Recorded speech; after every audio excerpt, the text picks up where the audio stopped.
Grey's Anatomy, why some fans don't want Richard to have a standalone episode. Fans are eagerly anticipating the next season of Grey's Anatomy, and there's been a lot of discussion around what to expect. A recent announcement told us the show may be working on a standalone episode centered around Richard, played by original cast member James Pickens Jr. However, this idea didn't excite longtime fans.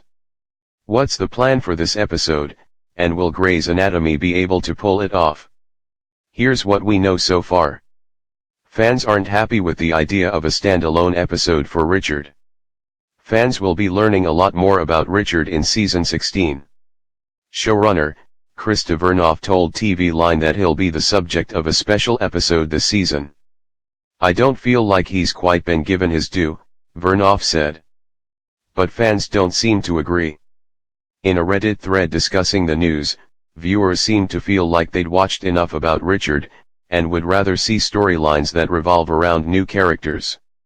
One poster wrote, "I'm sorry, but I would much rather have storylines revolving the new interns and developing their characters, so we have more to judge them on instead of them just being annoying interns, than have old dinosaurs like Weber get their own episode when they've had 16 seasons to draw out their same backstories.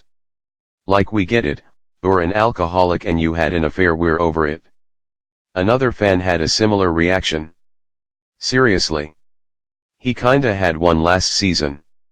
I do not dislike him, but I want to see development for other new characters, Levi, the interns, Link, even one for Jackson or DeLuca would be good." Richard's story has been explored many times, and honestly now isn't even that interesting. The format of standalone episodes is changing. Although we've seen standalone episodes before, Vernoff explained that Richard's won't be like standalone episodes of the past.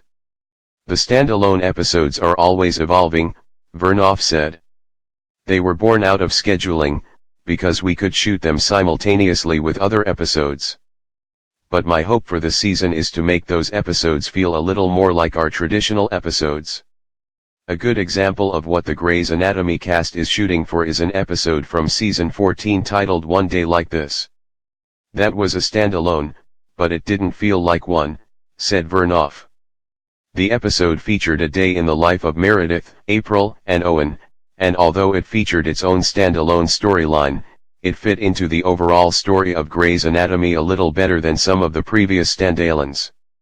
"We're trying to make those episodes feel a little more cohesive with the rest of the season," Vernoff explained. Will the new standalone format be enough for fans to accept an episode for Richard? Vernoff thinks Richard's story has a lot more explaining to do, but fans have made it clear that they aren't interested. If they do go ahead and make a standalone centered around Richard, will fans tune out, or will the format change? Vernoff implied be enough to keep viewers interested. The Grey's Anatomy writers will need to be sure that when they're creating the episode for Richard, it's also moving along the plot for the rest of the cast. It would be possible to tell a story about Richard that's interlocked with the other characters, who fans are more interested in, and still have it be a standalone storyline, but it would be a difficult task. As long as the crew is aware of this problem, it may be possible. For now, we'll have to wait to see what they come up with. The good news is that most fans love Grey's Anatomy enough, that they'd be willing to stick with the series through one bad episode. But if this becomes a habit, Grey's Anatomy may have a problem on their hands.